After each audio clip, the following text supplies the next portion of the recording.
Hello everyone, नमस्कार। कैसे हैं आप सब? आगामी परीक्षाओं को देखते हुए एकेडमी के द्वारा अलग अलग विषयों की क्विक रिवीजन श्रृंखला चलाई जा रही है। उसी की श्रृंखला में आज के सेशन में हम भारतीय संविधान, भारतीय राज्य व्यवस्था, इंडियन कॉन्स्टिट्यूशन या इंडियन पॉलिटी, जो भी आप अलग अलग नामों से जानते हैं, इस विषय का एक क्विक रिवीजन करने वाले हैं। जैसा कि आप जानते हैं कि ये क्विक रिवीजन सीरीज है, तो बाकी बेसिक क्लास की तुलना में ये थोड़ा सा आपका फास्ट रहेगा। और क्विक रिवीजन का मतलब ही ये है कि ऐसे जानकारियों को, ऐसे तथ्यों को, ऐसे प्रश्नों को पढ़ना समझना जो बार बार एग्जाम में पूछे जाते हैं, जिनके पूछे जाने की संभावना ज़्यादा होती है।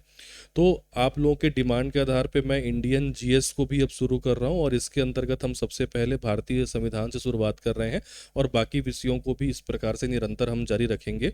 बाकी जो विषय हो चुके हैं, बाकी जो टॉपिक हो चुके हैं, प्लेलिस्ट डला हुआ है क्विक रिवीजन का यूट्यूब में ही, और आप उसमें जा करके पुराने क्लासेस को भी देख लीजिए। साथ ही साथ ये जो पूरी की पूरी क्लास है, इसका पीडीएफ अनिवार्य रूप से डाउनलोड कर लेना। पीडीएफ आपको हमारे टेलीग्राम चैनल में मिल जाएगा। टेलीग्राम चैनल का लिंक इस क्लास के डिस्क्रिप्शन में डला हुआ है। साथ ही साथ वर्तमान में जितने भी ऑनलाइन कोर्स हैं, आप उनको भी ज्वाइन कर सकते हैं, जिसके लिए आपको हमारा एप्लीकेशन डाउनलोड करना होगा, और एप्लीकेशन का लिंक भी आपको इस वीडियो के डिस्क्रिप्शन में मिल जाएगा। यदि आपको किसी प्रकार की समस्या होती है, तो यहाँ पे जो व्हाट्सअप नंबर शो हो रहा है, उस व्हाट्सअप नंबर पर आप हमको संपर्क कर सकते हैं और अपनी क्वेरीज वहाँ पे छोड़ सकते हैं, या कोई भी लिंक वगैरह नहीं मिल पा रहा है तो वहाँ से आप हमको संपर्क कर सकते हैं। तो चलिए बिना देर किए हम शुरू करते हैं, और सबसे पहले देख लीजिए संविधान की बेसिक जानकारियों के बारे में, जहाँ से संविधान की शुरुआत होती है। शुरुआत में मैं एक चीज़ क्लियर कर दूं, यहाँ पे जो भाग 1, भाग 2, भाग 3 ऐसे दिखाई देंगे हेडिंग में, आप उस पर मत जाइएगा, क्योंकि कई बार क्या होता है कि आप कंफ्यूज हो जाते हैं कि यह संविधान के भाग की बात थोड़ी की जा रही है, क्योंकि संविधान में भी अलग अलग भाग हैं। ये केवल हमारे हेडिंग के पार्ट 1, पार्ट 2 हैं, ठीक है। आप मेनली इधर फोकस कीजिएगा। साथ ही साथ मैंने जो यहाँ पे हर तथ्य, हर प्रश्न का जो इमेज प्रस्तुत किया है, उसको भी ध्यान देना, वहाँ से आपको जल्दी समझ में आएगा। शुरुआत करते हैं। संविधान सभा की प्रथम बैठक कब हुई थी? तो संविधान सभा की पहली बैठक हुई थी 9 दिसंबर 1946 को। 9 दिसंबर 1946 की तिथि याद रखिएगा। संविधान सभा की पहली बैठक इस दिन आयोजित हुई थी।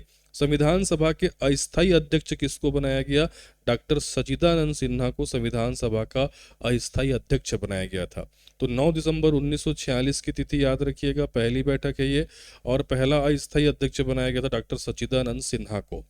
संविधान सभा के स्थायी अध्यक्ष किनको चुना गया था? डॉक्टर राजेंद्र प्रसाद जी को संविधान सभा का आपका परमानेंट प्रेसिडेंसी चुना गया था, स्थायी अध्यक्ष चुना गया था। कब? 11 दिसंबर 1946 को। और प्रारूप समिति के प्रेसिडेंट कौन थे? प्रारूप समिति के अध्यक्ष कौन थे? तो प्रारूप समिति के अध्यक्ष थे डॉक्टर भीमराव अंबेडकर। संविधान को बनने में कुल कितना समय लगा, कितना टाइम लगा? तो 2 साल 11 माह 18 दिन का समय लगा है। संविधान सभा में उद्देश्य प्रस्ताव किसने प्रस्तुत किया था?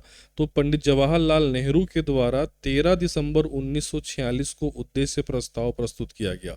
तो संविधान को बनने में 2 years 11 months और 18 days लगे हैं, 2 साल 11 महीने और 18 दिन लगे हैं। और 13 दिसंबर 1946 को पंडित जवाहरलाल नेहरू के द्वारा संविधान सभा में उद्देश्य प्रस्ताव प्रस्तुत किया गया था। भारतीय संविधान कब अंगीकृत किया गया? तो ये अपनाया गया है 26 नवंबर 1949 को। मूल संविधान में कितने अनुच्छेद और कितनी अनुसूचियां थी? तो मूल संविधान में 395 आर्टिकल और 8 शेड्यूल थे, अर्थात 395 अनुच्छेद थे और 8 अनुसूचियां थी। और ये संविधान कब अंगीकृत किया गया है? तो ये 26 नवंबर 1949 को अंगीकृत किया गया है, ठीक है। संविधान की कुंजी किसको कहा जाता है? तो प्रस्तावना, या जिसको हम प्रियम्बल के भी नाम से जानते हैं, उसको संविधान की कुंजी कहा जाता है। 42वें संविधान संशोधन जो कि 1976 में लाया गया था, उसके द्वारा प्रस्तावना में कौन कौन से शब्द नए जोड़े गए? तो इसमें समाजवादी, पंथ निरपेक्ष और अखंडता शब्द जोड़ा गया।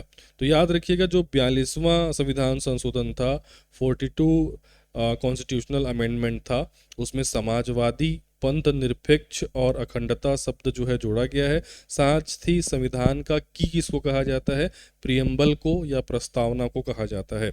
संविधान सभा के संवैधानिक सलाहकार कौन थे, तो बी एन राव को संविधान सभा का संवैधानिक सलाहकार कहा जाता है।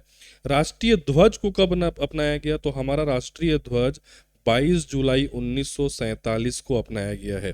याद रखिएगा, संविधान सभा के संवैधानिक सलाहकार बी एन राव थे और राष्ट्रीय जो ध्वज है हमारा तिरंगा है वो 22 जुलाई 1947 को अपनाया गया है।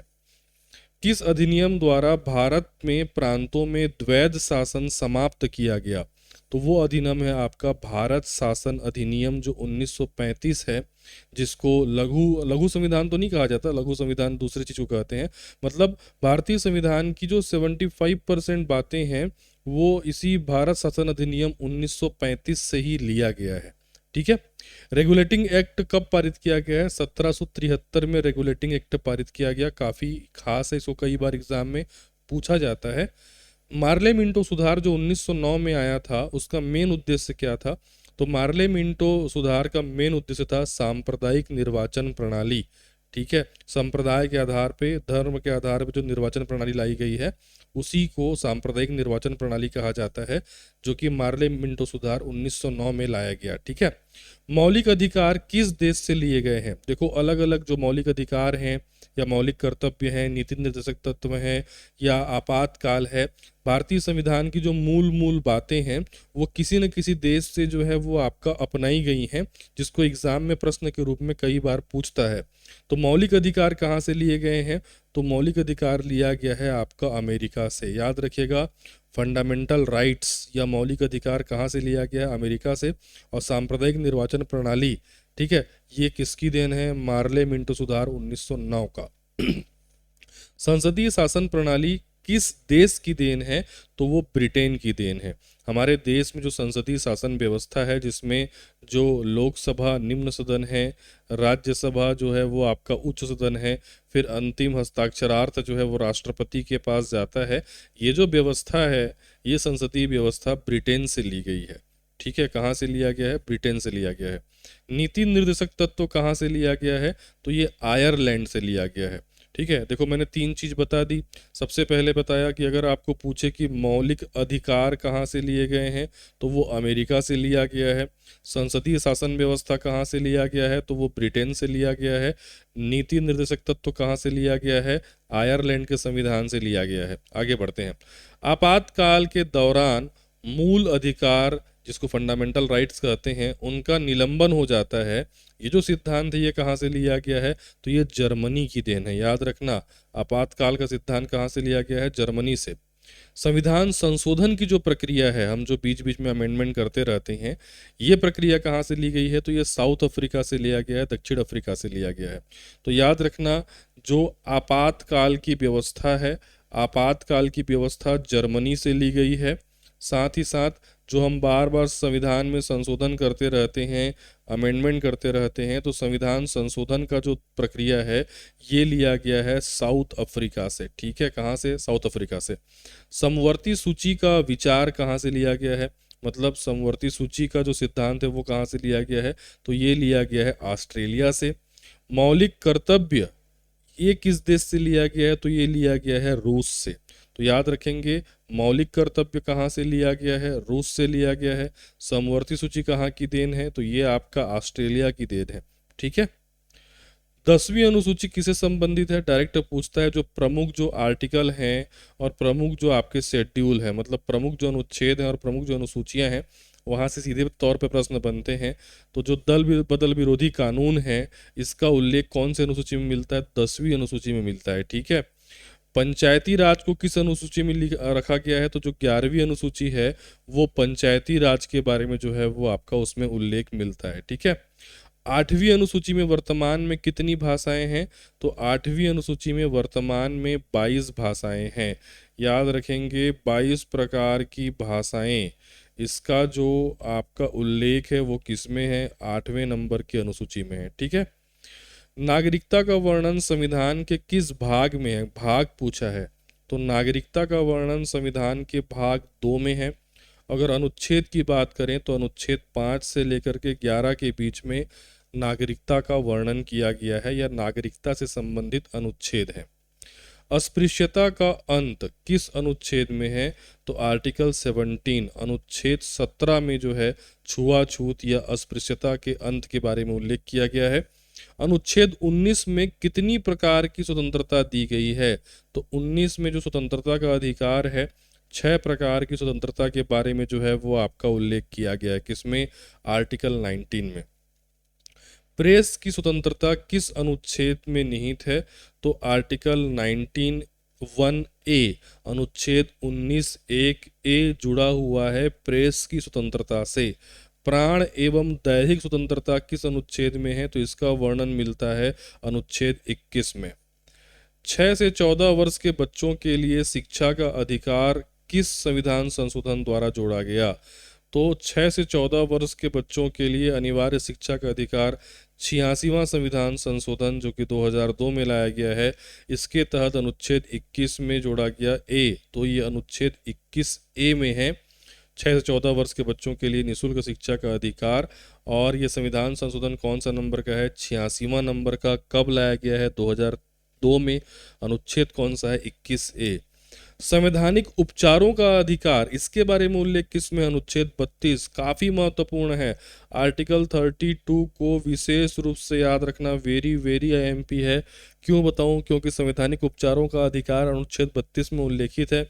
साथ ही साथ डॉक्टर भीमराव अंबेडकर ने इसी अनुच्छेद 32 संवैधानिक उपचारों के अधिकार को संविधान की आत्मा कहा है। इस क्वेश्चन को कई बार पूछा गया है कि डॉक्टर अंबेडकर ने संविधान की आत्मा किसे कहा है? आर्टिकल 32 को, संवैधानिक उपचारों के अधिकार को।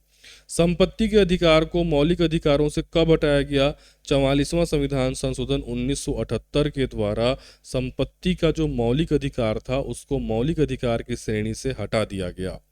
मौलिक कर्तव्यों को किस समिति की सिफारिश पर जोड़ा गया? तो मौलिक कर्तव्यों को स्वर्ण सिंह समिति, याद रखिएगा क्या? स्वर्ण सिंह समिति की सिफारिश पर मौलिक कर्तव्य संविधान में जोड़े गए। कल्याणकारी राज्य की अवधारणा किसमें निहित है? तो नीति निर्देशक तत्व, जिसको हम डीपीएसपी भी कहते हैं, उसमें कल्याणकारी राज्य की अवधारणा निहित है। समान नागरिक संहिता का उल्लेख किस अनुच्छेद में मिलता है? तो आर्टिकल 44 अनुच्छेद 44 में समान नागरिक संहिता के बारे में वर्णन मिलता है। ग्राम पंचायतों का संगठन ये किस अनुच्छेद में वर्णित है? अनुच्छेद 40। देखो, ग्राम पंचायत या पंचायती राज जो आपका अधिनियम में आया था 1992 में, 1993 में आया था, वो तो बाद की बात है, लेकिन भारतीय संविधान में पहले से उसके बारे में किस अनुच्छेद में वर्णन है? तो याद रखिएगा अनुच्छेद 40 में आर्टिकल जो आपका 40 है उसमें जो है पंचायती राज व्यवस्था के बारे में वर्णन देखने को मिलता है। ठीक है। भारत का प्रथम नागरिक किसे कहते हैं? तो भारत का जो प्रेसिडेंट होता है, राष्ट्रपति होता है, उसको भारत का पहला नागरिक कहते हैं। उसी प्रकार से अगर आपको पूछे कि राज्य का पहला नागरिक कौन सा होता है, तो राज्य का पहला नागरिक उस राज्य का राज्यपाल होता है। ठीक है। राष्ट्रपति पर महाभियोग, जिसको इम्पीचमेंट कहा जाता है, ये किस अनुच्छेद के तहत लगता है? तो यह अनुच्छेद 61। ये भी काफ़ी महत्वपूर्ण है। वैसे चूंकि ये क्विक रिवीजन है तो मैं यहाँ पे जितने भी डेटा आपको बता रहा हूँ वो सभी महत्वपूर्ण ही बता रहा हूँ, लेकिन महत्वपूर्ण में भी जो सबसे महत्वपूर्ण है उसको भी मैं बता देता हूँ बीच बीच में। तो आर्टिकल 61 याद रखना, अनुच्छेद 61 याद रखना, राष्ट्रपति के महाभियोग से संबंधित है। राष्ट्रपति पद के लिए न्यूनतम आयु कितनी होनी चाहिए? 35 साल। न्यूनतम 35 साल राष्ट्रपति पद पर चुनाव लड़ने के लिए भारतीय नागरिक की आयु होनी चाहिए। तीनों सेनाओं का सर्वोच्च सेनापति कौन होता है? राष्ट्रपति। राष्ट्रपति जल सेना, थल सेना, वायु सेना तीनों का सर्वोच्च आपका प्रमुख होता है। राष्ट्रपति को शपथ कौन दिलाता है? तो भारत का जो मुख्य न्यायाधीश है, मतलब सुप्रीम जो कोर्ट है उसके जो चीफ जस्टिस ऑफ इंडिया हैं, वे जो है राष्ट्रपति को उनके पद की शपथ जो है वो आपका दिलाते हैं। राष्ट्रपति त्याग पत्र किसको सौंपता है? तो उपराष्ट्रपति को देता है, याद रखिएगा। राज्यसभा का पदेन सभापति कौन होता है? उपराष्ट्रपति। जो भी उपराष्ट्रपति पद पर निर्वाचित होता है वो ऑटोमेटिक राज्यसभा का सभापति बनता है, इसीलिए उपराष्ट्रपति को राज्यसभा का पदेन सभापति कहते हैं। निर्विरोध चुने जाने वाले एकमात्र राष्ट्रपति कौन थे? नीलम संजीव रेड्डी जी को याद रखना, जिनके विरोध में कोई नहीं खड़ा हुआ था और भारत के इतिहास में निर्विरोध चुने जाने वाले एकमात्र राष्ट्रपति हैं नीलम संजीव रेड्डी। राष्ट्रपति राज्यसभा में कितने मेंबर मनोनीत कर सकता है, जिसको हम मनोनीत सदस्य कहते हैं? तो याद रखिएगा, आपका 12 मेंबर जो है वो राष्ट्रपति मनोनीत कर सकता है। किसमें? राज्यसभा में। और लोकसभा की बात आएगी तो वहां पे 2 कर सकता है। ठीक है। अनुच्छेद 72 के तहत राष्ट्रपति को कौन सी शक्ति प्राप्त है? क्षमादान की शक्ति। राष्ट्रपति की अलग अलग शक्तियां हैं, जिसमें याद रखिएगा जो क्षमादान की शक्ति है इसका वर्णन मिलता है आर्टिकल 72 में, आर्टिकल 72 में। वित्तीय आपातकाल के बारे में वर्णन किसमें है? अनुच्छेद 360 में वित्तीय आपातकाल के बारे में वर्णन मिलता है। याद रखना आर्टिकल 360 जो कि फाइनेंशियल इमरजेंसी से संबंधित है। राइट। अब राष्ट्रीय आपातकाल कितने बार जो है वो आपका अब तक लग चुका है? अब तक कितनी बार लगा है भारत में? तो अब तक राष्ट्रीय आपातकाल जो है वो आपका 3 बार लगाया जा चुका है। संसद के 3 अंग कौन कौन से होते हैं? तो संसद के 3 अंग होते हैं राष्ट्रपति, लोकसभा, राज्यसभा। में बताया था कि भारतीय जो पार्लियामेंट है ये सिद्धांत कहाँ से लिया गया है? तो ब्रिटेन से जो है वो आपका लिया गया है, जिसमें उच्च सदन होता है आपका राज्यसभा, निम्न सदन होता है आपका लोकसभा, और अंतिम है ना हस्ताक्षर हेतु या फिर स्वीकृति हेतु किसके पास जाता है? आपका राष्ट्रपति के पास। तो कभी भी आप मत बोलना कि संसद 2 सदनों से मिलकर के बनता है, राज्यसभा लोकसभा, वो तो है ही, लेकिन संसद में राष्ट्रपति भी इंक्लूड होता है। राइट। लोकसभा को और किस नाम से जानते हैं? तो लोकसभा को मैंने बताया इसको निम्न सदन भी कहते हैं, और यहाँ पे देखो जो हाउस ऑफ पीपल लिखा हुआ है ना, ये भी कहा जाता है। ठीक है। निम्न सदन भी कहते हैं या हाउस ऑफ पीपल भी कहा जाता है। ठीक। राज्यसभा को क्या कहते हैं? राज्यसभा को उच्च सदन कहते हैं, मैंने अभी बताया आपको, और इसको काउंसिल ऑफ स्टेट्स के नाम से भी जो है वो आपका जाना जाता है। लोकसभा मेंबर बनने के लिए न्यूनतम आयु क्या होनी चाहिए? तो लोकसभा मेंबर बनने के लिए न्यूनतम आयु 25 वर्ष होनी चाहिए। मैंने अभी आपको राष्ट्रपति के लिए बताया था कि राष्ट्रपति के लिए न्यूनतम आयु कितने वर्ष होना चाहिए? 35 वर्ष। और लोकसभा का मेंबर बनने के लिए न्यूनतम आयु कितने वर्ष होना चाहिए? आपका 25 वर्ष। ठीक है। राज्यसभा सदस्य बनने के लिए न्यूनतम आयु कितना होना चाहिए? आपका 30 वर्ष। ठीक। देखो मैं 3 का बता दिया।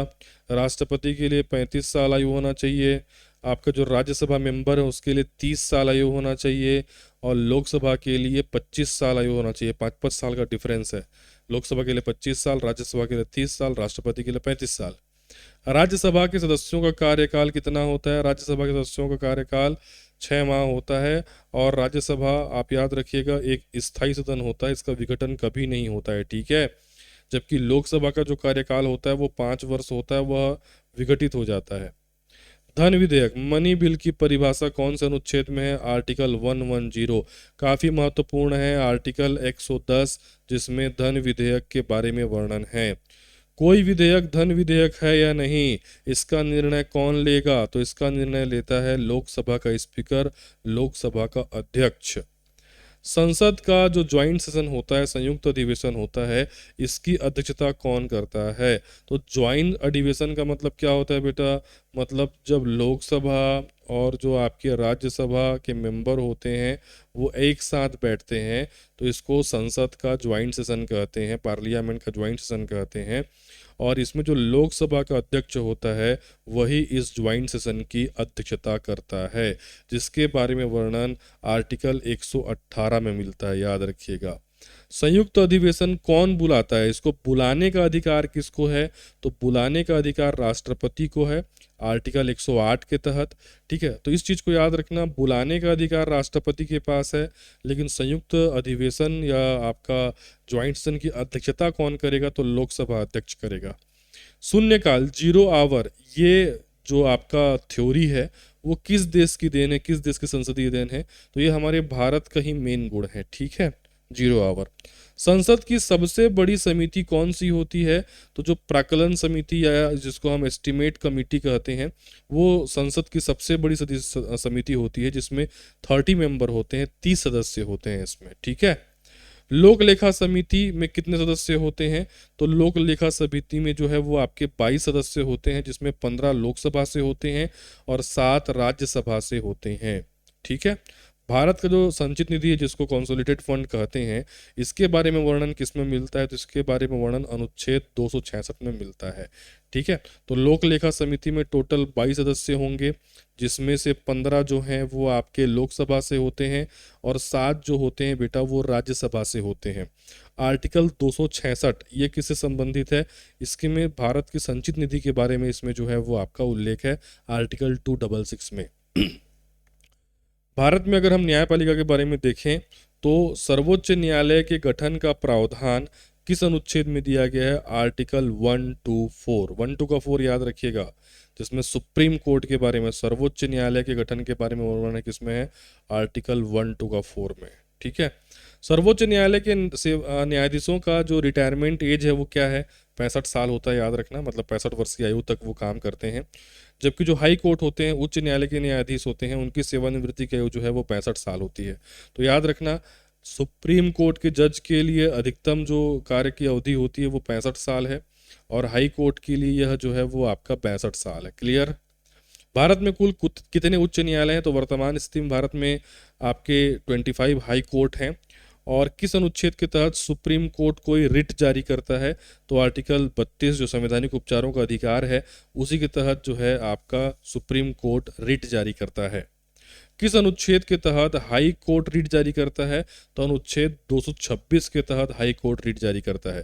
देखो कितना फर्क है, याद रखिएगा, सुप्रीम कोर्ट आर्टिकल 32 के तहत रिट जारी करता है और हाई कोर्ट आर्टिकल 226 के तहत रिट जारी करता है। ठीक है, भारत का महान्यायवादी जिसको अटॉर्नी जनरल कहते हैं, इसके बारे में वर्णन किस अनुच्छेद में है? इसके बारे में वर्णन है अनुच्छेद 76 में। तो अनुच्छेद 76 याद रखिएगा, भारत के अटॉर्नी जनरल के बारे में वर्णन मिलता है। भारत सरकार का प्रथम विधि अधिकारी कौन होता है? महान्यायवादी भारत सरकार का प्रथम विधि अधिकारी होता है। ठीक है, जिसको इंग्लिश में अटॉर्नी जनरल या शॉर्ट में एजी कहते हैं। तो जो एजी या अटॉर्नी जनरल है भारत का महान्यायवादी, इसको भारत का पहला विधि अधिकारी जो है वो आपका कहा जाता है। नियंत्रक एवं महालेखा परीक्षक, ठीक है, जिसको शॉर्ट में सीएजी कहा जाता है, इसकी नियुक्ति कौन करता है? तो सीएजी की नियुक्ति राष्ट्रपति करता है। ठीक है, राज्यपाल की नियुक्ति कौन करता है? राज्यपाल की नियुक्ति भी राष्ट्रपति जो है वो आपका करता है। राज्यपाल राष्ट्रपति के प्रसाद पर्यंत अपने पद पर बने रहते हैं। ठीक है, मुख्यमंत्री की नियुक्ति कौन करता है? तो राज्यपाल करता है। ठीक है, राज्यपाल की नियुक्ति राष्ट्रपति करेगा और मुख्यमंत्री की नियुक्ति कौन करेगा? राज्यपाल करेगा। राज्य विधानमंडल का उच्च सदन क्या कहलाता है? तो राज्य विधानमंडल का उच्च सदन विधान परिषद कहलाता है। देखो जो राज्य विधानमंडल होता है ये भी आपका जो है 3 क्षेत्रों से मिलकर के बनता है। राज्य विधानमंडल में उच्च सदन जो होता है वो राज्य का विधान परिषद होता है, और राज्य विधानमंडल में जो निम्न सदन होता है वो राज्य का विधान सभा होता है। तो 2 सदन यहाँ पे हो गए, और अंतिम स्वीकृति रखती है किसकी? राज्यपाल की। लेकिन भारत में जरूरी नहीं कि हर राज्य में विधान परिषद हो, हर राज्य में उच्च सदन हो, ये जरूरी नहीं है। कई राज्यों में जो है केवल एक सदन होता है, विधान सभा, और जो बड़े राज्य होते हैं वहाँ पे विधान परिषद भी होता है। ठीक है, चलिए, भारत में पंचायती राज व्यवस्था कब लागू हुई सबसे पहली बार? 2 अक्टूबर 1959 है ना, गांधी जी की जयंती के दिन 1959 में राजस्थान के नागौर जिले से जो है वो आपका ये चालू हुआ था। त्रिस्तरीय पंचायती राज का सुझाव किस समिति ने दिया था? तो त्रिस्तरीय पंचायती राज का सुझाव बलवंत राय मेहता समिति के द्वारा दिया गया था। ठीक है, 73वां संविधान संशोधन किससे संबंधित है? तो ये है आपका पंचायती राज से संबंधित है। देखो 73 और 74 को याद रखना। 73वां संविधान संशोधन पंचायती राज से जो है वो आपका संबंधित है, और जो 74वां संविधान संशोधन है ये नगरीय निकाय को बेटा स्थानीय निकाय भी कहते हैं। ठीक है, तो ये स्थानीय निकाय की संरचना से संबंधित है, याद रखेंगे, बहुत महत्वपूर्ण है। 73वां संविधान संशोधन पंचायती राज है, 74वां संविधान संशोधन स्थानीय निकाय या नगरीय निकाय के बारे में है। पंचायती राज दिवस प्रतिवर्ष कब मनाया जाता है? प्रतिवर्ष 24 अप्रैल को। ठीक है, कब? 24 अप्रैल को पंचायती राज दिवस के रूप में मनाया जाता है। निर्वाचन आयोग का वर्णन किस अनुच्छेद में है? तो आर्टिकल 324 में इलेक्शन कमीशन निर्वाचन आयोग के बारे में वर्णन मिलता है। जो भारत का मुख्य चुनाव आयुक्त होता है ना, जो निर्वाचन आयोग के मुख्य चुनाव आयुक्त होते हैं, इनका कार्यकाल कितना होता है? तो या तो 6 वर्ष तक होता है या फिर 65 वर्ष की आयु तक, जो भी पहले आ जाए। ठीक है, तो याद रखेंगे अनुच्छेद 324 में इलेक्शन कमीशन निर्वाचन आयोग के बारे में आपका वर्णन मिलता है। और भारत का जो मुख्य चुनाव आयुक्त होता है उसका कार्यकाल ये तो 6 साल तक होता है या तो फिर 65 वर्ष की आयु तक, जो भी पहले आ जाए। ठीक है, संघ लोक सेवा आयोग UPSC union public service commission के अध्यक्ष की नियुक्ति कौन करता है? तो राष्ट्रपति इनके अध्यक्ष की नियुक्ति करता है। वित्त आयोग फाइनेंस कमीशन का गठन हर 5 साल में राष्ट्रपति के द्वारा की जाती है। और वित्त आयोग का वर्णन अनुच्छेद 280 में है। Very very IMP. वित्त आयोग का वर्णन किस अनुच्छेद में है? आर्टिकल 280 में, अनुच्छेद 280 में। और हर 5 वर्ष में राष्ट्रपति जो है वो नए वित्त आयोग का गठन करता है। जैसे आप सुनते होंगे 13 फाइनेंस, 14 फाइनेंस, 15 फाइनेंस, 16 फाइनेंस। इसका मतलब है ये अलग अलग वित्त आयोग हैं जो हर 5 साल में राष्ट्रपति के द्वारा बनाए जाते हैं। प्रथम वित्त आयोग जो भारत का बना था उसके अध्यक्ष कौन थे? के सी नियोगी। भारत के पहले वित्त आयोग के अध्यक्ष कौन थे? आपके के सी नियोगी फर्स्ट फाइनेंस कमीशन के ये अध्यक्ष थे। GST goods and service tax, ठीक है, ये संविधान संशोधन कौन से नंबर पे लागू हुआ है? तो 101वां नंबर का, 101। काफ़ी फेमस था ये, आगे भी पूछ सकता है इसको। तो 101वां नंबर का जो संविधान संशोधन है उसमें GST goods and service tax को लाया गया है। ठीक है, मतदान की आयु पहले 21 साल थी, उसको घटा करके 18 साल किया गया। ये लाया गया 61वें नंबर के संविधान संशोधन 1989 में। ये भी काफ़ी महत्वपूर्ण है। पहले जो आपका न्यूनतम आयु थी वोट देने का वो 21 साल होता था। फिर 61वां जो आपका 61 आपका अमेंडमेंट 1989, उसमें इसको घटा करके 18 वर्ष किया गया। भाषाई आधार पर गठित होने वाला भारत का पहला राज्य कौन? आपका आंध्र प्रदेश, जो 1953 में अस्तित्व में आया। ये पहला ऐसा आपका राज्य है जो भाषाई आधार पर जो है वो गठित हुआ। उसके बाद और गठित हुए हैं, लेकिन सबसे पहले आंध्र प्रदेश भाषाई आधार पर बनाया गया है।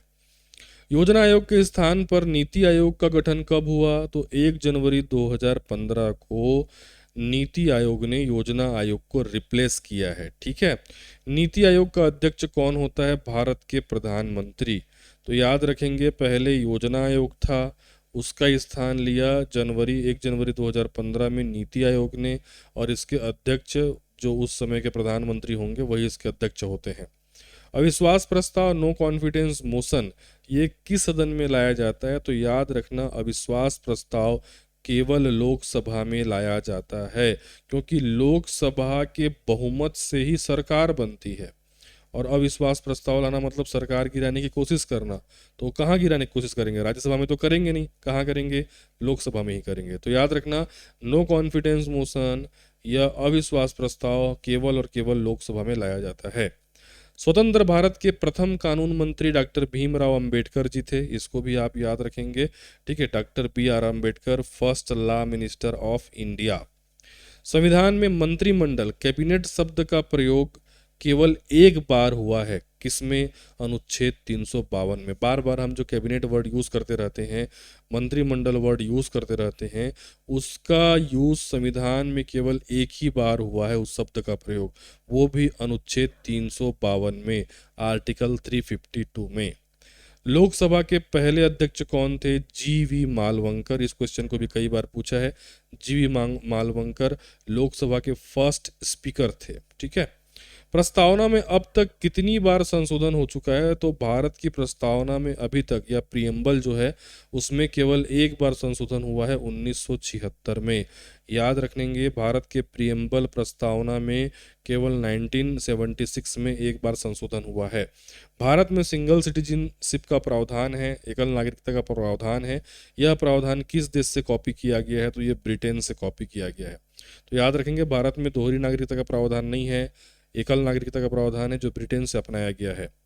लघु संविधान, इसी को मैं शुरुआत में बोला था कि लघु संविधान की संज्ञा किसको दी जाती है। तो 42वां नंबर का जो संविधान संशोधन हुआ 1976 में, इसमें संविधान में बहुत सारे सुधार, बहुत सारे बदलाव किए गए। इसीलिए 42वां संविधान संशोधन को मिनी कॉन्स्टिट्यूशन या लघु संविधान की संज्ञा दी जाती है। तो मिनी कॉन्स्टिट्यूशन ऑफ इंडिया या भारत का लघु संविधान किसे कहते हैं? 42वें नंबर के संविधान संशोधन को जो लाया गया 1976 में। विधि के समक्ष समता, इक्वालिटी बिफोर लॉ, इसका वर्णन किस अनुच्छेद में है? आर्टिकल 14 में, कि विधि के समक्ष सभी समान हैं। धर्म, मूल, वंश, जाति, लिंग, जन्म स्थान आदि के आधार पर विभेद नहीं किया जाएगा, इसके बारे में वर्णन मिलता है अनुच्छेद 15 में। लोक नियोजन, गवर्नमेंट जॉब्स में अवसर की समानता का अधिकार, इसका वर्णन मिलता है अनुच्छेद 16 में। ठीक है।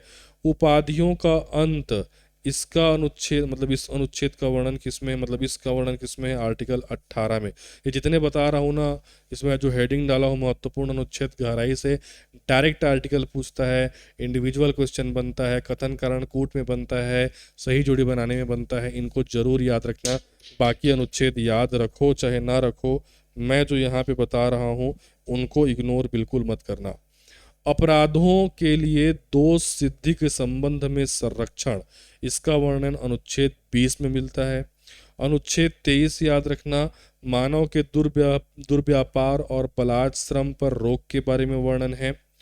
अनुच्छेद 24 कारखानों आदि में बालकों के नियोजन पर रोक, चाइल्ड लेबर है ना, प्रोहिबिशन ऑफ चाइल्ड लेबर। अनुच्छेद 29 अल्पसंख्यक वर्गों के हितों का संरक्षण, इसके बारे में वर्णन अनुच्छेद 29 में है। शिक्षा संस्थानों की स्थापना और प्रशासन करने का अल्पसंख्यक वर्गों को अधिकार है, इसके बारे में वर्णन अनुच्छेद 30 में मिलता है। अनुच्छेद 39 ए समान न्याय और निशुल्क विधिक संहिता। ठीक है। तो ये जो सामान्य न्याय और निशुल्क विधिक सहायता है, equal justice and free legal aid, इसके बारे में वर्णन अनुच्छेद 39 ए में है। कार्यपालिका से न्यायपालिका का पृथक्करण, इसके बारे में वर्णन है अनुच्छेद 50 में, कि न्यायपालिका जो है वो स्वतंत्र रूप से कार्य करती है, ये बताता है अनुच्छेद 50। अनुच्छेद 51 बोलता है अंतर्राष्ट्रीय शांति और सुरक्षा में अभिवृद्धि संबंधी उल्लेख मिलता है। ठीक है। राष्ट्रपति की सलाह के लिए मंत्रिपरिषद का जो है वो प्रावधान होता है, इसका वर्णन है अनुच्छेद 74 में। ठीक है। कि राष्ट्रपति की सलाह के लिए एक क्या होगा, आपका मंत्रिपरिषद होगा, उल्लेख मिलता है इसके बारे में अनुच्छेद 74 में। अनुच्छेद 78 में प्रधानमंत्री के कर्तव्यों के बारे में उल्लेख मिलता है। अनुच्छेद 1, 2, 3, 1, 2 का 3, ठीक है, एक 1, 2 का 4 पढ़े हैं जो कि सुप्रीम कोर्ट का है, और ये 1, 2, 3 क्या है? ये संसद के विश्रांति काल या संसद जब सत्र में नहीं रहती तो राष्ट्रपति की अध्यादेश जारी करने की जो शक्ति है, राष्ट्रपति जो ऑर्डिनेंस जारी कर सकता है, इसके बारे में वर्णन मिलता है अनुच्छेद 123 में। ये राष्ट्रपति की अध्यादेश जारी करने की शक्ति है। ठीक है। उच्चतम न्यायालय सुप्रीम कोर्ट से परामर्श ले सकता है राष्ट्रपति, ये शक्ति है अनुच्छेद 143 के तहत। ठीक है। राज्यपाल भी अध्यादेश जारी कर सकता है राज्य में, ये शक्ति मिलता है राज्यपाल को आर्टिकल 213 के तहत। तो याद रखना, अध्यादेश जारी करने की जो राष्ट्रपति की शक्ति है उसका वर्णन है 123 में, 1, 2, 3। अब इसी को थोड़ा सा पलटो, 1, 2, 3 को 213 कर दो, ये हो जाएगा राज्यपाल का अध्यादेश जारी करने का शक्ति। राज्य का महाधिवक्ता, इसको भी एजी कहते हैं, लेकिन ये अटॉर्नी जनरल नहीं कहलाता, ये कहलाता है एडवोकेट जनरल। इसके बारे में वर्णन है अनुच्छेद 165 में। ठीक है। अनुच्छेद 263 क्या बोलता है? अंतर्राज्यीय परिषद इंटर स्टेट काउंसिल के बारे में उपबंध अनुच्छेद 263 में मिलेगा, 263 में। अखिल भारतीय सेवाएं ऑल इंडिया सर्विसेज के बारे में वर्णन 312 में मिलता है, अनुच्छेद 312 में। तो याद रखना, इंटर स्टेट काउंसिल के बारे में वर्णन है अनुच्छेद 263 में, ऑल इंडिया सर्विसेज के बारे में वर्णन है अनुच्छेद 312 में। ये सब महत्वपूर्ण अनुच्छेद हैं। ठीक है। अब प्रमुख संविधान संशोधन या अनुसूचियों के बारे में थोड़ा सा बताता हूँ। यहाँ से बहुत जो है वो आपके क्वेश्चन पूछे जाते हैं। पहला संविधान संशोधन हुआ था 1951 में, 1951 में, और उसके तहत भारतीय संविधान में 9वें नंबर की अनुसूची जो है वो आपका जोड़ी गई, शेड्यूल 9, ये जोड़ा गया फर्स्ट कॉन्स्टिट्यूशनल अमेंडमेंट 1951 के द्वारा। सातवां संविधान संशोधन, सेवन्थ नंबर का जो अमेंडमेंट हुआ था, जो हुआ था 1956 में, उसमें भाषाई आधार पर राज्यों का पुनर्गठन किया गया और इस आधार पर पहला राज्य बना आपका आंध्र प्रदेश। किस संविधान संशोधन के द्वारा सिंधी भाषा को 8वीं अनुसूची में आपका भाषा का दर्जा दिया गया? तो ये है 21वां नंबर का संविधान संशोधन, 1967 में आया था और 8वीं अनुसूची में सिंधी को जोड़ा गया था। किस संविधान संशोधन द्वारा लोकसभा का कार्यकाल 6 वर्ष से घटाकर पुनः 5 वर्ष किया गया? बीच में लोकसभा का कार्यकाल बढ़ा करके 6 वर्ष कर दिया गया था, जो कि जो 44वां नंबर का संविधान संशोधन आया उसमें घटा करके उसको फिर से 5 वर्ष किया गया। 52वां संविधान संशोधन बहुत ही महत्वपूर्ण है, जो कि 1985 में आया था, 1985 में आया था, जिसमें दल बदल विरोधी कानून लाया गया। Very very IMP. दिल्ली को राष्ट्रीय राजधानी क्षेत्र एनसीआर कहते हैं इसको। ये किस संविधान संशोधन के तहत बनाया गया? 69वां नंबर का संविधान संशोधन, जो कि 1991 में लाया गया। तो याद रखेंगे, दल बदल विरोधी कानून आया है 1985 में 52वें संविधान संशोधन के तहत, और जो दिल्ली राष्ट्रीय राजधानी क्षेत्र घोषित हुआ यह हुआ 69वें नंबर के संविधान संशोधन 1991 के तहत। किस संविधान संशोधन के द्वारा कोंकणी, मणिपुरी, नेपाली भाषाओं को जो है वो राष्ट्रीय भाषा का दर्जा दिया गया, 22 भाषाओं में इसको जोड़ा गया? तो वो है 71वां नंबर का संविधान संशोधन 1992। ठीक है। 91वें नंबर का संविधान संशोधन 2003 में जिसको आपका लाया गया वो किससे संबंधित है? तो ये मंत्रिपरिषद के आकार को सीमित करना इसका उद्देश्य है। आपका संक्षेप में बता दे रहा हूँ। 91 जो 91वां नंबर का संविधान संशोधन 2003 में आया, उसमें ये बोला गया कि मंत्रिपरिषद का जो आपका आकार है वो निम्न सदन में कुल सदस्य संख्या का अधिकतम 15% होगा। अर्थात यदि हम इसको केंद्र के संबंध में बात करें तो लोकसभा के कुल सदस्य संख्या के 15% लोग ही मंत्री बनेंगे। उसी प्रकार यदि हम इसको राज्य के संदर्भ में बात करें तो राज्य में विधानसभा के टोटल सदस्य संख्या के अधिकतम 15% लोग ही मंत्री बनेंगे, ऐसा इसमें कहा गया है। ठीक है। बोडो, डोंगरी, मैथिली, संथाली आदि भाषाएं किस संविधान संशोधन के तहत जोड़ी गई? ये 92वां नंबर का 92 अमेंडमेंट 2003 के तहत जो है अनुसूची 8 में इसको जो है वो आपका जोड़ करके 22 भाषाओं में ये जुड़ गया। ठीक है। सहकारी समितियों को संवैधानिक दर्जा किस संविधान संशोधन में दिया गया है? 97 नंबर का जो संविधान संशोधन 2011 में आया उसमें कोऑपरेटिव सोसाइटीज को भी संवैधानिक दर्जा जो है वो आपका प्रदान किया गया है। जीएसटी संविधान किस संविधान संशोधन में आया? तो इसको मैं अभी कुछ देर पहले बताया था, 101 है ना, 101वां नंबर का जो संविधान संशोधन था उसमें वस्तु एवं सेवा कर, गुड्स एवं सर्विस टैक्स के कॉन्सेप्ट को लाया गया है। और जो 103 नंबर का संविधान संशोधन हुआ 2019 में, उसमें ईडब्ल्यूएस की अवधारणा लाई गई, आर्थिक रूप से पिछड़े वर्ग की परिभाषा जो है वो आपका दी गई और इनको 10% आरक्षण जो है वो आपका दिया गया, किसको? ईडब्ल्यूएस को। ठीक है। इकोनॉमिकली ये आरक्षण दिया गया है। और गुड्स एंड सर्विस टैक्स आया है 101, 101वां नंबर के संविधान संशोधन में। ठीक है। 104 नंबर का संविधान संशोधन किससे संबंधित है? तो एससी एसटी आरक्षण का विस्तार और एंग्लो इंडियन कोटे की समाप्ति जो है इस संविधान संशोधन के तहत की गई। किस नंबर पे? 104 नंबर का संविधान संशोधन। ठीक है। किस संविधान संशोधन को लघु संविधान कहा जाता है? मैं बताया, मिनी कॉन्स्टिट्यूशन या लघु संविधान 42वें नंबर के संविधान संशोधन को कहते हैं। इसमें छात्र कंफ्यूज जाते हैं कई बार 44वें नंबर में और 42वें नंबर में। ठीक है। तो लघु संविधान संशोधन छोटा नंबर लघु को लो, मतलब 42वां नंबर। ठीक है। सरकारिया आयोग का संबंध किससे है? केंद्र राज्य संबंध से है। राजमन्नार समिति गठन किस राज्य सरकार द्वारा किया गया था? तो तमिलनाडु सरकार के द्वारा केंद्र राज्य के संबंध के लिए आपका राजमन्नार समिति का गठन किया गया था। किस राज्य के द्वारा? तमिलनाडु के द्वारा।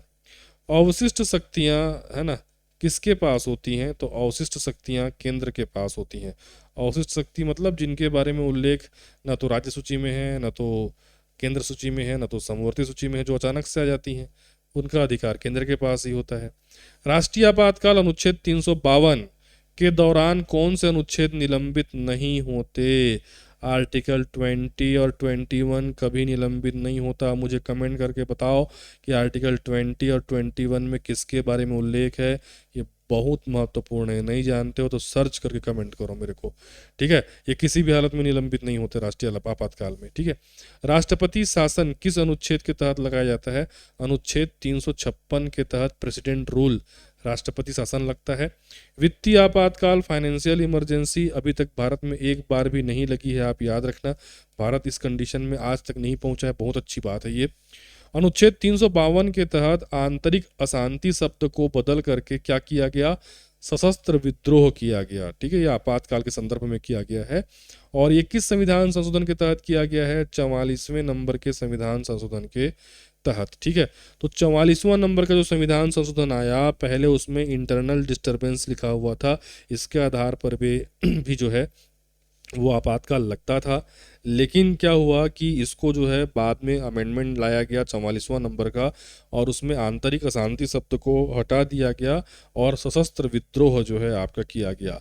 लोकपाल और लोकायुक्त अधिनियम 2013 में पारित हुआ है, ये भी बहुत महत्वपूर्ण है। लोकपाल का पद या लोकायुक्त का पद जो है ये आपका 2013 में जो है ये अधिनियम जो है वो आपका पारित हुआ है, ठीक है।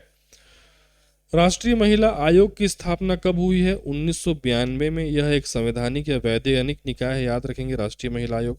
राष्ट्रीय मानवाधिकार का आयोग कौन हो सकता है, मतलब उसका अध्यक्ष कौन हो सकता है?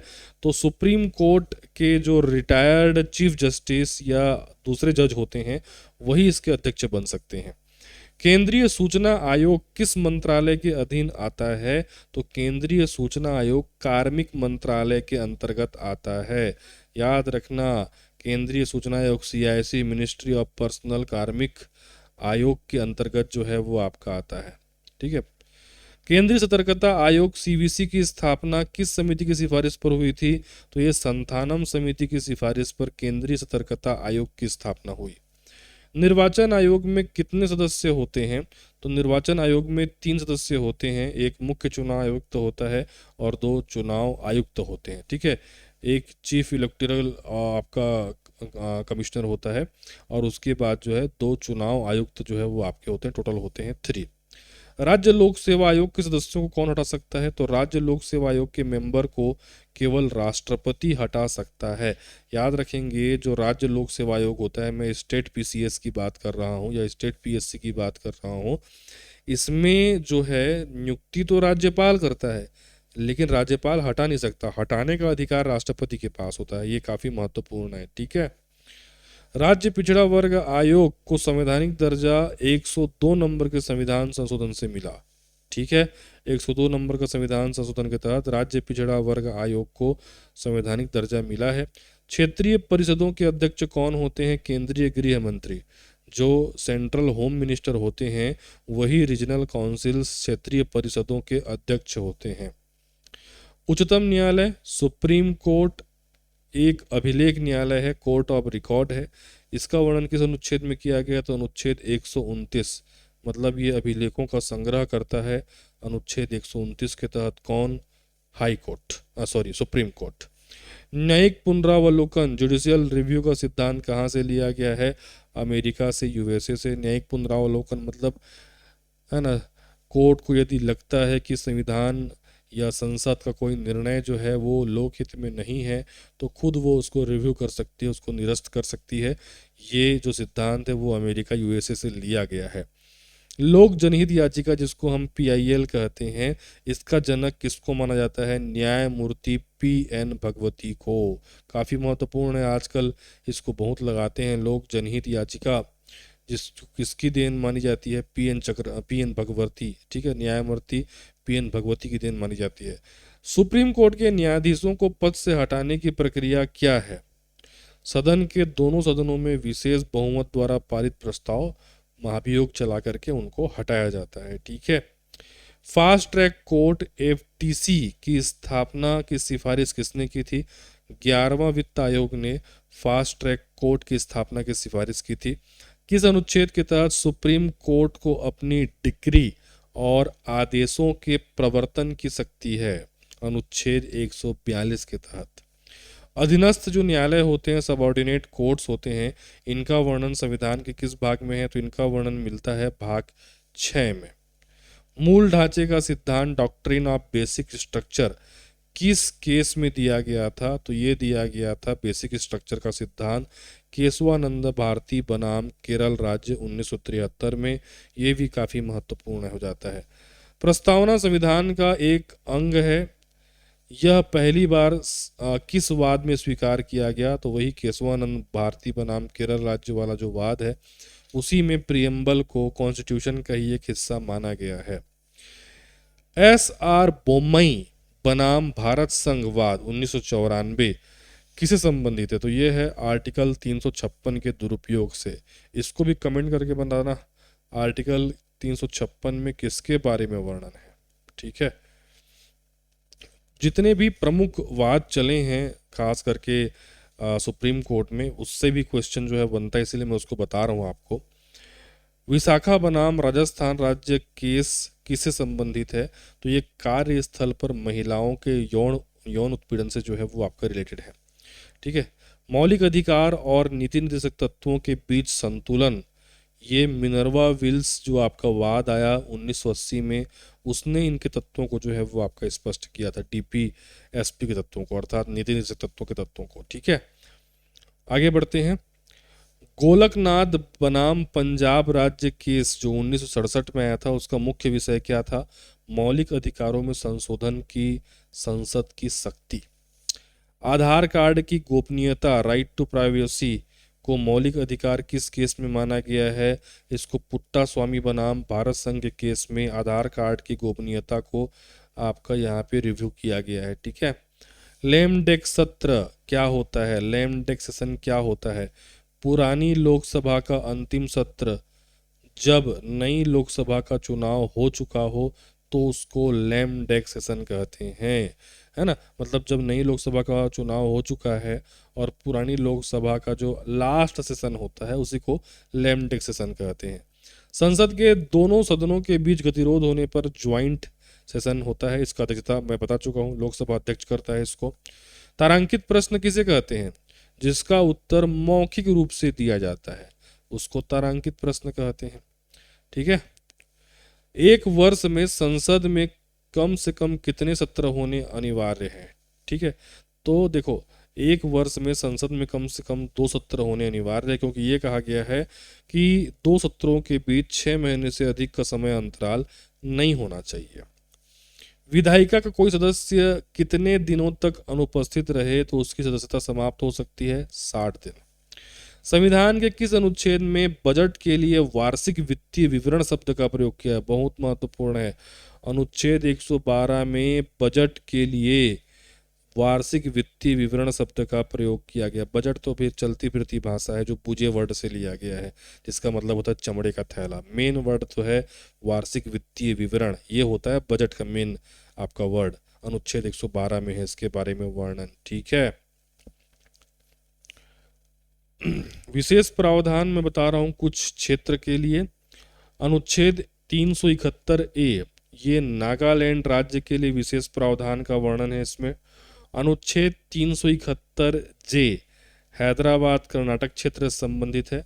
एक आर्टिकल 370 था जम्मू कश्मीर के लिए, उसको तो डिसॉल्व कर दिया गया, हटा दिया गया। सिक्किम को पूर्ण राज्य का दर्जा किस संशोधन द्वारा मिला है? तो 36वें नंबर के संविधान संशोधन जो कि 1975 में आया, उसके तहत सिक्किम को पूर्ण राज्य का दर्जा जो है वो आपका प्राप्त हुआ है। 6वीं अनुसूची में किन राज्यों के जनजातीय क्षेत्रों का वर्णन है? असम, मेघालय, त्रिपुरा, मिजोरम।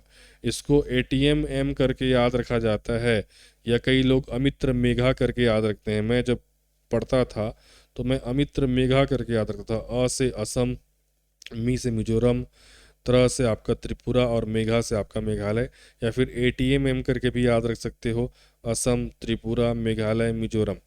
केंद्र शासित प्रदेशों का आपका प्रशासन कौन चलाता है? तो केंद्र शासित प्रदेशों में राष्ट्रपति द्वारा नियुक्त या तो प्रशासक बैठते हैं या तो उपराज्यपाल जो हैं वो आपके बैठते हैं। जबकि सामान्य राज्यों में क्या रहते हैं? राज्यपाल रहते हैं। केंद्र शासित प्रदेशों में प्रशासक या फिर उपराज्यपाल रहते हैं। इनकी नियुक्ति भी राष्ट्रपति करता है। राष्ट्रीय दल नेशनल पार्टी का दर्जा प्राप्त करने के लिए कितनी राज्यों में मान्यता जरूरी है? तो 4 राज्यों में आपकी पार्टी की मान्यता है तो उसको राष्ट्रीय दल का दर्जा दिया जा सकता है। वीवीपैट, ये जो हम वोट देते हैं ना आपका ईवीएम में, उससे संबंधित है। वीवीपैट का फुल फॉर्म क्या होता है? वोटर, है ना, वेरीफिएबल पेपर ऑडिट ट्रेल। काफ़ी कठिन है। वोटर वेरीफाइरेबल है शायद ये, या verifiable paper audit trail. Okay, आगे बढ़ते हैं।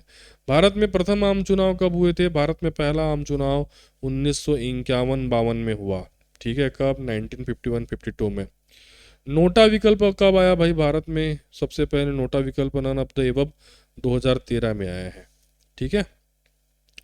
दबाव समूह क्या होते हैं? प्रेशर ग्रुप किसे कहते हैं? वे समूह जो सरकार पर अपनी मांगों के लिए दबाव डालते हैं लेकिन वो चुनाव नहीं लड़ते हैं, उनको प्रेशर ग्रुप्स या दबाव समूह जो है वो कहा जाता है। प्रोटोकॉल के अनुसार भारत की वरीयता क्रम में सबसे फर्स्ट नंबर पे कौन है? तो राष्ट्रपति होते हैं। ये भारत का पहला नागरिक होता है। भारत के पहले लोकपाल कौन थे? पिनाकी चंद्र घोष। Very MP. भारत के पहले लोकपाल कौन? पिनाकी चंद्र घोष। गणतंत्र, रिपब्लिक का अर्थ क्या है? गणतंत्र या रिपब्लिक का अर्थ ये होता है कि जो भी उस देश का राज्य का प्रमुख होगा वो वंशानुगत ना होगा, पीढ़ी दर पीढ़ी नहीं होगा, राजा नहीं होगा, वो निर्वाचित होगा। उसी को रिपब्लिक या गणतंत्र कहते हैं। ठीक है। संवैधानिक सरकार का अर्थ क्या है? ऐसी सरकार जो संविधान की मर्यादाओं से बंधी होती है, उसी को संवैधानिक सरकार कहा जाता है। प्रथम राजभाषा आयोग जो कि 1955 में आपका बना, उसके अध्यक्ष कौन थे? बीजी खेर। ठीक है, किसको याद रखेंगे? बीजी खेर को। संविधान सभा की अंतिम बैठक कब हुई? मैंने शुरुआत में बताया था पहली बैठक के बारे में, अब बता रहा हूं संविधान सभा की अंतिम बैठक कब हुई थी? 24 जनवरी 1950 को। ठीक है। अनुच्छेद 1 के अनुसार भारत क्या है? भारत राज्यों का संघ है। यूनियन ऑफ क्या है? स्टेट्स है। और संविधान सभा की अंतिम बैठक कब हुई? 24 जनवरी 1950 को। किस भाग को भारत का मैग्ना कार्टा कहा जाता है? तो जो भारत का संविधान का भाग 3 है, मौलिक अधिकार, उसको भारत का मैग्ना कार्टा कहा जाता है। आर्थिक न्याय, इकोनॉमिक जस्टिस का संकल्प कहाँ देखने को मिलता है? ये संविधान की प्रस्तावना और डीपीएसपी अर्थात नीति निर्देशक तत्वों में देखने को मिलता है। मजदूर दिवस कब मनाया जाता है? हर साल 1 मई को मजदूर दिवस के रूप में मनाया जाता है। भारतीय संविधान का अभिभावक कौन है? तो सर्वोच्च न्यायालय को, सुप्रीम कोर्टों को भारतीय संविधान का अभिभावक कहा जाता है। ठीक है। कैबिनेट मिशन योजना के अनुसार संविधान सभा के सदस्यों की कुल संख्या कितनी थी? 389। संविधान सभा में कुल कितने सदस्य थे आपके? 389। और इसमें महिला सदस्य कितने थे? तो 15 इसमें से क्या थे आपके? महिला थे। संविधान सभा में टोटल सदस्यों की संख्या 389 और इसमें से 15 क्या थे आपके? महिला। स्वतंत्र भारत का पहला बजट किसने पेश किया? आर के षणमुखम चेट्टी ने स्वतंत्र भारत का पहला बजट पेश किया था। ये भी बहुत महत्वपूर्ण है। भारत में प्रत्यक्ष लोकतंत्र का उदाहरण क्या है? ग्राम सभा। गांव की जो आपका गांव के मतदाताओं की सभा होती है उसी को ग्राम सभा कहते हैं, जो प्रत्यक्ष लोकतंत्र का एग्जाम्पल है। लोकसभा का सचिवालय किसके सीधे नियंत्रण में होता है? तो लोकसभा का जो सेक्रेटरिएट होता है वो लोकसभा अध्यक्ष के नियंत्रण में होता है। अनुच्छेद 355 का संबंध किससे है? बाह्य आक्रमण और आंतरिक अशांति से राज्यों की रक्षा करना केंद्र का कर्तव्य है, यह उल्लेखित है अनुच्छेद 355 में। किस अनुच्छेद में हिंदी भाषा के विकास के लिए निर्देश दिए गए हैं? आर्टिकल 351। अनुच्छेद 351 में हिंदी भाषा के विकास के लिए निर्देश दिया गया है। भारत में राष्ट्रीय आय का आकलन कौन करता है? सीएसओ करता है, केंद्रीय सांख्यिकी संगठन करता है, ठीक है, सेंट्रल स्टैटिस्टिकल ऑर्गेनाइजेशन करता है। संविधान के किस अनुच्छेद में परिसीमन आयोग का गठन किया गया है? तो अनुच्छेद 82 में परिसीमन आयोग का गठन किया गया है, जो क्षेत्रों को निर्धारित करता है या उनको परिसीमित करता है। अनुच्छेद 370 के मुख्य प्रावधानों को कब हटाया गया है? 5 अगस्त 2019 को। यही जम्मू कश्मीर संबंधित था का आर्टिकल 370, जिसको 5 अगस्त 2019 को हटा दिया गया, ठीक है। जम्मू कश्मीर राज्य का पुनर्गठन कितने केंद्र शासित प्रदेशों में किया गया? तो जम्मू कश्मीर राज्य को 2 केंद्र शासित प्रदेश बना दिया गया, जम्मू कश्मीर और आपका लद्दाख, ठीक है। जम्मू कश्मीर पुनर्गठन अधिनियम कब से प्रभावी हुआ है? ये 31 अक्टूबर 2019 से प्रभावी हुआ है। कब से? 31 अक्टूबर 2019 से। लद्दाख केंद्र शासित प्रदेश में कुल कितने जिले हैं? तो 2 जिले हैं, लेह और कारगिल। याद रखना, लद्दाख में एक लेह जिला है और एक आपका कारगिल जिला है। किस समिति की सिफारिश पर भाषाई आधार पर राज्यों के पुनर्गठन को नकारा गया था? हालांकि वो मतलब जारी रहा और आंध्र प्रदेश आपका भाषाई आधार पर गठित पहला राज्य बना, लेकिन इसको नकारा था किस समिति ने? एस के धर आयोग ने, ठीक है। जेवीपी समिति जवाहरलाल नेहरू, वल्लभ भाई पटेल और पट्टाभी सीतारमैया, इन तीनों की जो समिति बनी थी, जिसको जेवीपी समिति कहते हैं, ये 1948 में बना था। राज्य पुनर्गठन आयोग 1953, इसके अध्यक्ष कौन थे? फजल अली, ठीक है, बहुत महत्वपूर्ण है। आगे बढ़ते हैं। संविधान समीक्षा के लिए वेंकट चलैया आयोग का गठन 2000 में हुआ था, इसको याद रखना, ठीक है। संविधान की समीक्षा के लिए वेंकट चलैया आयोग कब बना था? 2000 में। पुंछी आयोग का संबंध किससे है? तो पुंछी आयोग का संबंध जो है वो केंद्र राज्य संबंधों से है। दिनेश गोस्वामी समिति का संबंध किससे है? निर्वाचन सुधारों से है। इंद्रजीत गुप्त समिति किस विषय पर बनी थी? चुनावों के सरकारी वित्त पोषण, मतलब इलेक्शन में जो फंडिंग है उसमें सरकारी जो आपका फंडिंग होता है उसके लिए इंद्रजीत गुप्त समिति जो है वो आपका बनी थी, ठीक है।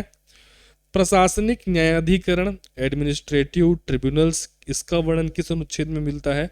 तो इसका वर्णन अनुच्छेद 323 ए में मिलता है। केंद्रीय प्रशासनिक न्यायाधिकरण सीएटी के अध्यक्ष की नियुक्ति कौन करता है? राष्ट्रपति करता है। एनजीटी, नेशनल ग्रीन ट्रिब्यूनल, इसकी स्थापना कब हुई है?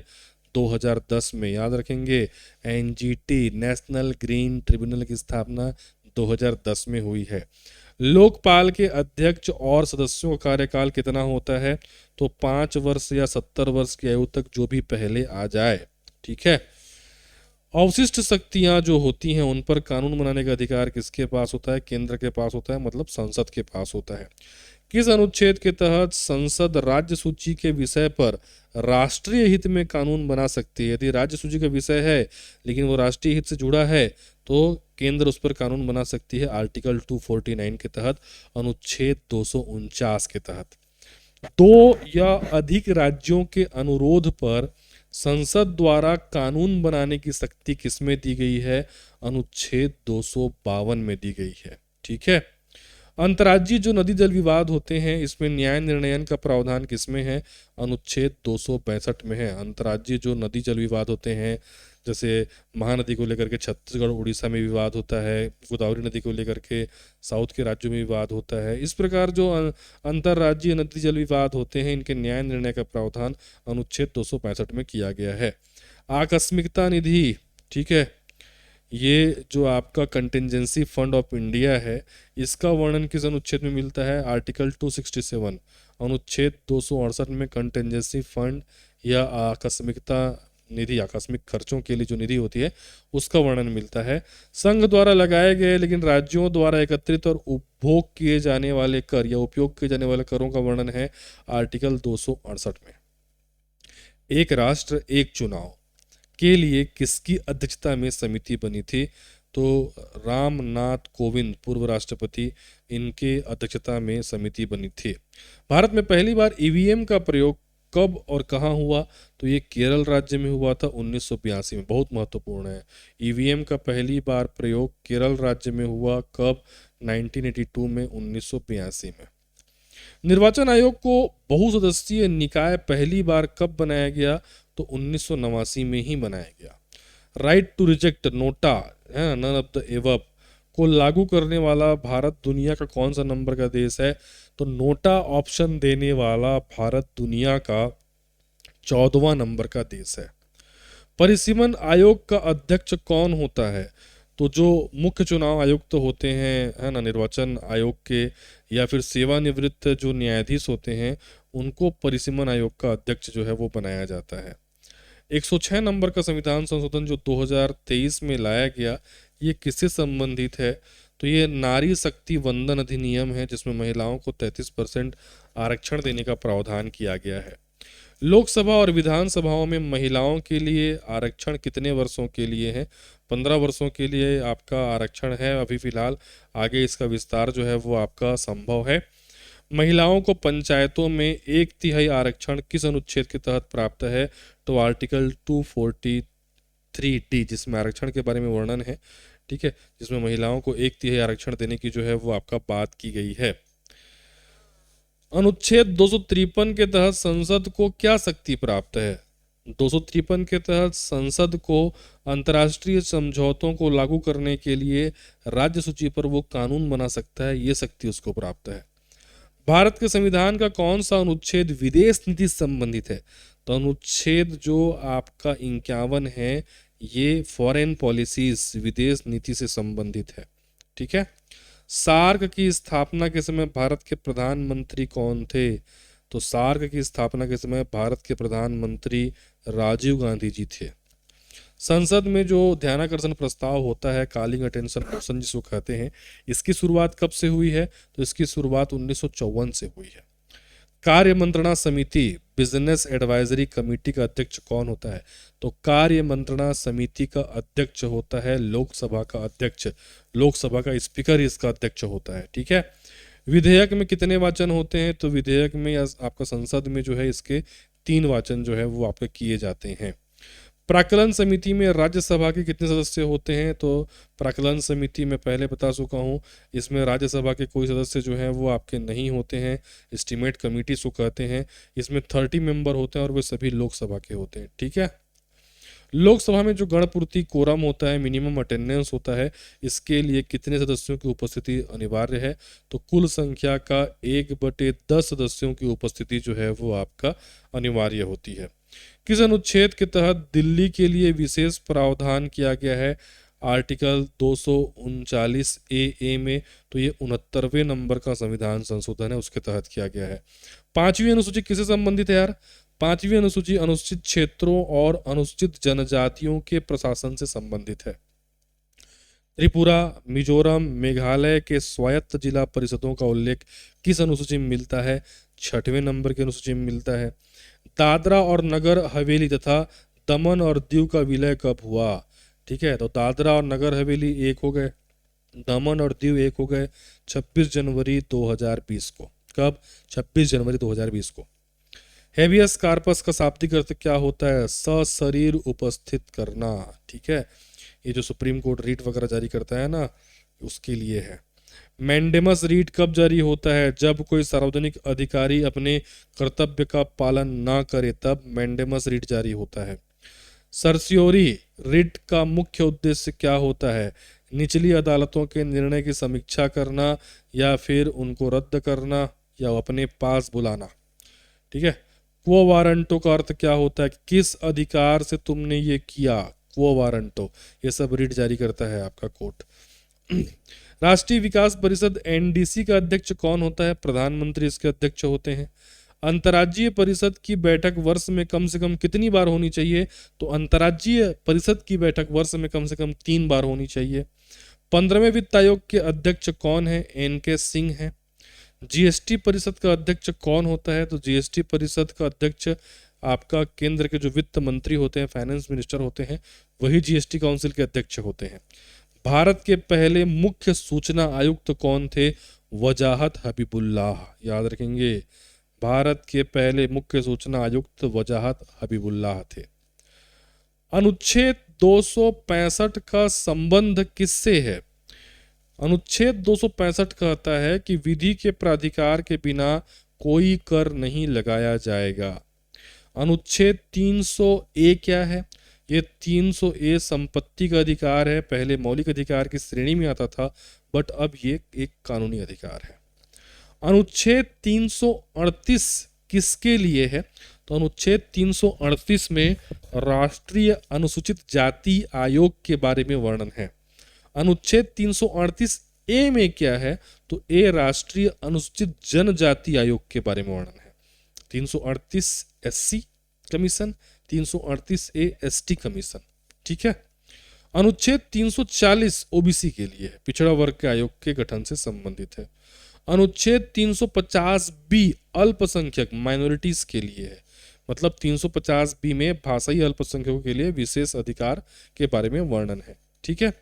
अनुच्छेद 368 के तहत संविधान संशोधन की कितनी विधियां हैं? तो इसकी संविधान संशोधन की 2 विधियां होती हैं।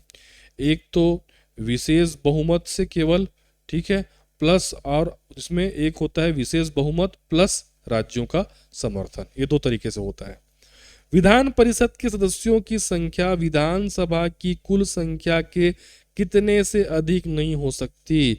तो विधान परिषद के सदस्यों की संख्या विधानसभा के कुल संख्या के 1/3 से अधिक नहीं हो सकती, ठीक है।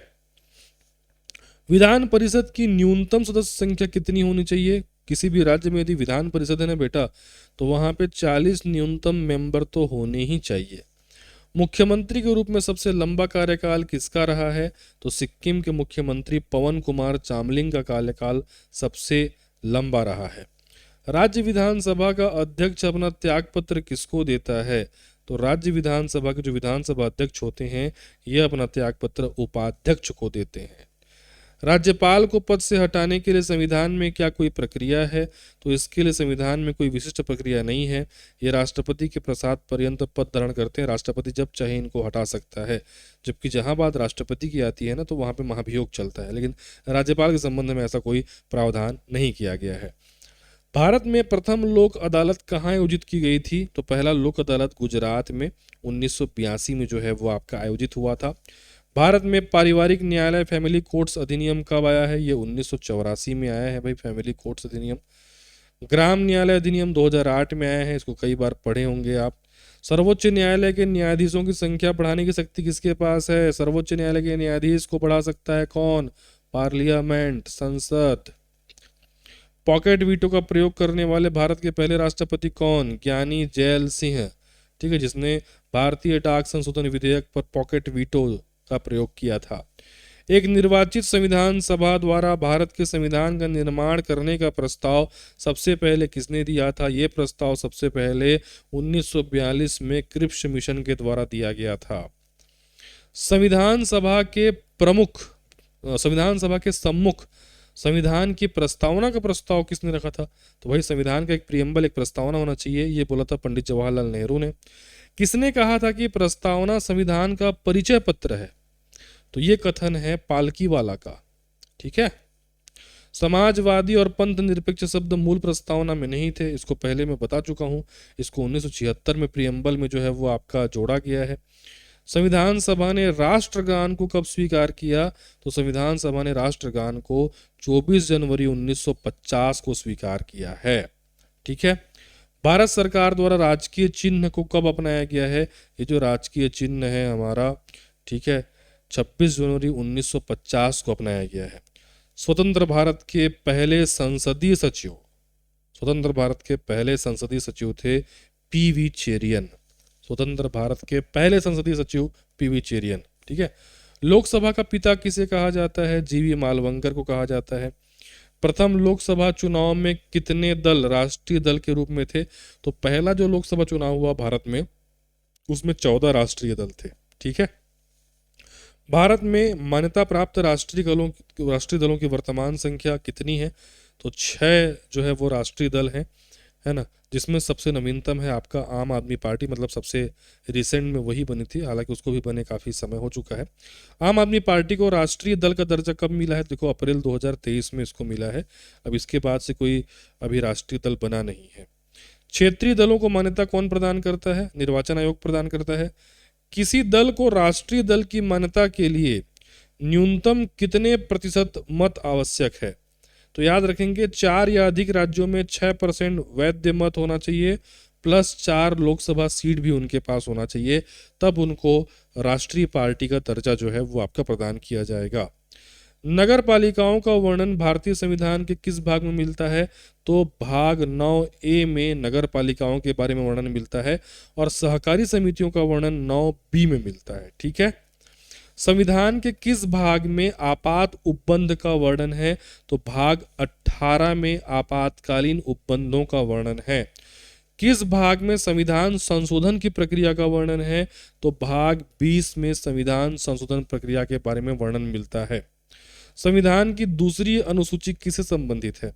तो जो महत्वपूर्ण पदाधिकारी हैं उनके वेतन भत्ते, है ना, इनके बारे में वर्णन संविधान की दूसरी अनुसूची में मिलता है।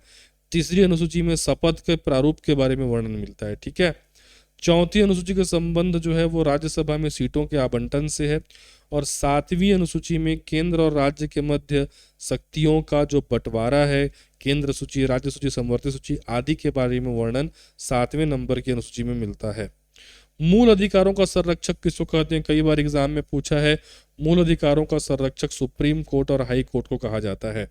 संविधान का कौन सा अनुच्छेद व्यक्ति के विदेश जाने के अधिकार को संरक्षण प्रदान करता है? आर्टिकल 21। मैंने पूछा है ना, कमेंट करिएगा। अनुच्छेद 20 में क्या है, 21 में क्या है, बताना। भारत में किस प्रकार की शासन प्रणाली है? भारत में लोकतांत्रिक और संसदीय शासन प्रणाली है। संसदीय शासन प्रणाली में शैडो कैबिनेट किसे कहते हैं? छाया मंत्रिमंडल की जो विशेषता होती है, यह किस देश की देन है? तो ये ब्रिटेन से जो है वो आपका लिया गया है। ठीक है। शैडो कैबिनेट इसको कहते हैं, छाया मंत्रिमंडल। भारत में प्रथम पिछड़ा वर्ग आयोग 1953 का अध्यक्ष कौन था? तो भारत में पहला जो पिछड़ा वर्ग आयोग बना 1953 में बना, इसके अध्यक्ष काका केलकर थे।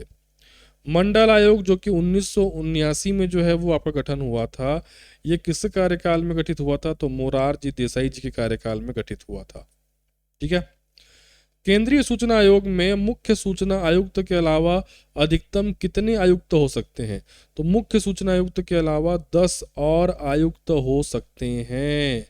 ठीक है। केंद्रीय जो सूचना आयोग होता है उसमें मुख्य सूचना आयुक्त के अलावा 10 मेंबर और होते हैं, 10 सूचना आयुक्त और हो सकते हैं।